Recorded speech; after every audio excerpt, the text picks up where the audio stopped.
Taf, jangan langsung tidur dong. Astaga, bikin. Kenapa sih? Sebelum tidur itu kita harus berdoa kepada Tuhan. Artinya kita mensyukuri berkat Tuhan yang telah kita terima di sepanjang hari ini. Ngapain lu nyuruh-nyuruh aku berdoa? Berdoa sendiri kan bisa. Aku ngajari kamu gimana cara berdoa dan bersyukur kepada Tuhan. Karena itu hal yang sangat penting di dalam hidup kita.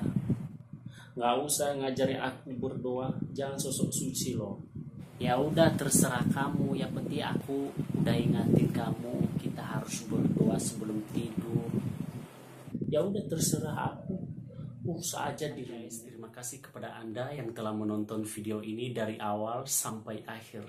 Semoga video ini bisa kita mengambil hikmat di dalam kehidupan kita, bahwa doa itu sangat besar kuasanya. Seperti yang tertulis di dalam kitab Yakobus pasal 5 ayat 16b yang mengatakan, doa orang yang benar bila dengan yakin didoakan sangat besar kuasanya.